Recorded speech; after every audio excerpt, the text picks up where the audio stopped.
روज़ों की चार बड़ी अक़साम उलमाए कराम ने इरशाद फरमाई हैं अपनी कुतुब के अंदर।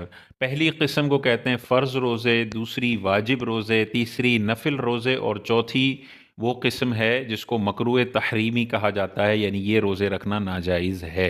फ़र्ज़ रोज़े कौन से हैं? रमज़ानुल मुबारक के जो अदा रोज़े रखे जा रहे हैं वो भी फ़र्ज़ हैं, और अगर किसी के रोज़े सफ़र या बीमारी की वजह से रह गए हैं या खुदा न खास्ता उसने नहीं रखे बग़ैर किसी उज़्र के, तो उन रोज़ों की जो क़ज़ा है वो भी फ़र्ज़ रोज़ों में शामिल है। तो अदाए रमज़ान के रोज़े रखना भी फ़र्ज़, और माजी के अगर रोज़े छूट गए हैं तो उनकी क़ज़ा रखना भी फ़र्ज़ है। मख़सूस अय्याम औरत को आ गए तो ये जितने रोज़े निकले हैं, सफ़र की वजह से जितने रोज़े निकले हैं, बीमारी की वजह से जितने रोज़े निकले हैं, उनकी बाद में क़ज़ा करना ये भी फ़र्ज़ रोज़ों में शामिल है। दूसरे जो रोज़े हैं वो वाजिब रोज़े कहलाते हैं, यानी नज़र के रोज़े। अगर कोई नज़र मानता है कि अल्लाह की रज़ा के लिए मैं 3 रोज़े रखूँगा, तो ये जुमले बोलते ही उस पर 3 रोज़े रखना वाजिब हो जाएगा। या उसको नज़र को वो मुअल्लक़ रखता है किसी शर्त पर कि या अल्लाह अगर मेरा बेटे की तबीयत ठीक हो गई तो मैं 3 रोज़े रखूँगा, तो जैसे बेटा तंदुरुस्त होगा फ़ौरन 3 रोज़े इस पर लाज़िम हो जाएंगे।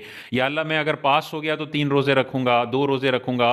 तो जितने बोले हैं अगर वो काम हो गया तो वो रोज़े रखना उस पर वाजिब हो जाएगा। ये नज़र के रोज़े होते हैं, ये भी रखना ज़रूरी है।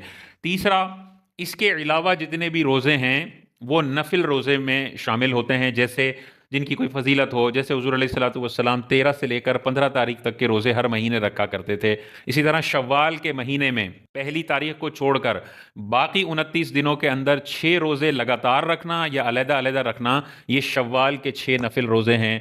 इसी तरह 9-10 मुहर्रम का रोज़ा रखना या 10-11 मुहर्रम का रोज़ा रखना, ये भी सुन्नत मुबारका और नफली रोज़ों में इसका शुमार होता है। इसी तरह 15 शाबान का कोई रोज़ा रखता है, 27 रजब का कोई रोज़ा रखता है, तो ये भी नफिल रोज़ा है। रखेगा सवाब मिलेगा, नहीं रखेगा तो कोई गुनाह नहीं है, कोई उस पर लानत मलामत कुछ भी नहीं है। इसी तरह हुज़ूर अलैहिस्सलातु वस्सलाम अपनी विलादत की खुशी में पीर के दिन का रोज़ा रखा करते थे, तो पीर के दिन का रोज़ा रखना भी सुन्नत मुबारका और नफली रोज़ों में शामिल है। इसी तरह जुमेरात का रोज़ा भी नफली रोज़ों में शामिल है। और इसके अलावा भी जितने भी दिन हैं जिनका रोज़ा मना कर दिया गया, जिन दिनों का वो हटा दें, रमज़ान के फ़र्ज़ रोज़े हटा दें, बाकी पूरे साल में जितने भी दिन बचते हैं उन दिनों में अगर कोई रोज़ा रखता है तो वो नफली रोज़े की कैटेगरी में दाखिल होगा। और चौथी जो तक़सीम है वो रोज़े मकरूह तहरीमी हैं, यानी ये वाले रोज़े रखना नाजायज़ है, गुनाह है, इन दिनों में रोज़े नहीं रख सकते। वो कौन से दिन हैं? रमज़ान ख़त्म होने के बाद शव्वाल का जो पहला दिन है, ईद उल फ़ितर का दिन, ये ईद का दिन है, इस दिन रोज़ा नहीं रखा जाएगा। कोई रख लेता है तो गुनाहगार होगा, ये रोज़ा रखना नाजायज़ है। एक रोज़ा ज़ुल हिज्जा का 10वें का रोज़ा, 11वीं का रोज़ा, 12वीं का रोज़ा और 13वीं का रोज़ा, 4 रोज़े मना हैं